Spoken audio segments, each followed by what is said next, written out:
Hi, I'm Karima Jackson. I'm the director for the International Services Office.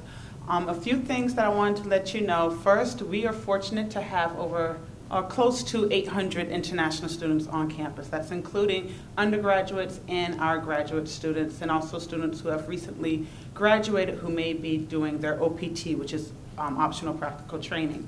And so with that said, like I said, it's fortunate that we have that many students, international students, on campus. Other than them having a visa, there's not too many differences as for them being compared to the domestic students. Meaning, when they're in the classroom, they're required to have 12 credits. The difference with them having the visa, if they drop below 12 credits, they risk their visa status. As an academic advisor or a professor, what we're asking from our office is that you inform us that a student is maybe considering withdrawing from a class or may be in risk of failing a class, because this is information that my office needs to know to make sure our students are maintaining their status.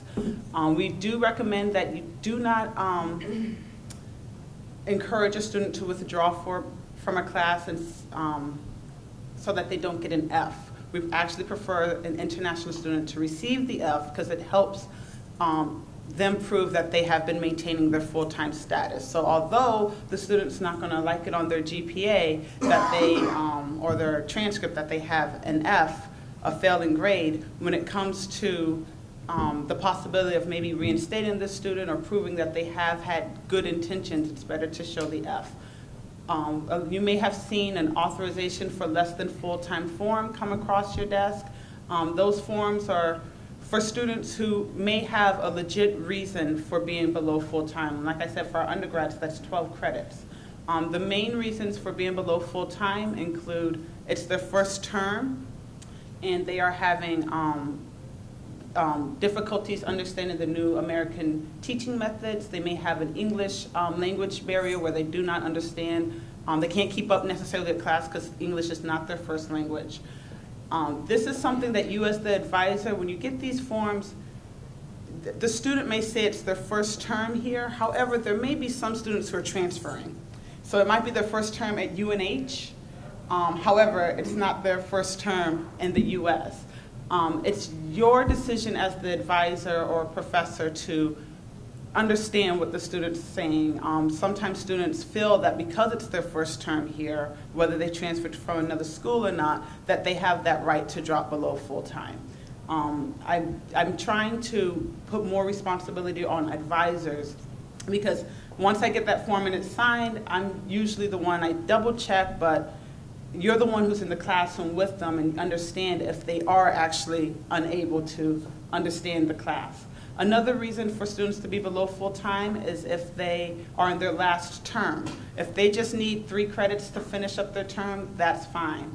But that's where, as an academic advisor, you're going to have to know that this student is legit going to graduate in May, and it's not a maybe if, and if you complete this, but it needs to be as definite as you can predict, you know, with your, from their transcript.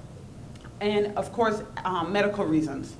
Things happen to students. Medical reasons can be from anything. It can be including depression or anything. They can, students have had homesickness coming from another country. So there's a lot of reasons why a student can have a medical reason. All I ask for is some type of written medical doctor's notes, probably the same type of doctor notes that would go to the registrar's office if a student is asking for a leave of absence. Let me think of what else. So those forms, students can be below full-time if they're engaged in full-time research, but we actually consider that full-time. So what we were going to ask is that you fill out the form and say they are doing full-time research or an independent study. They need to still be enrolled in that class. So even though they're doing full-time research, they need to physically enroll in that 3-credit research project. We have students, I think this is more for graduate students, so I'm not going to go too much into the graduate students.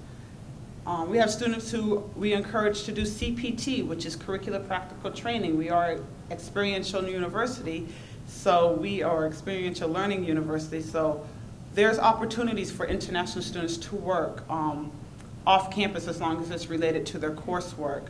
A student, it also has to be enrolled in the course.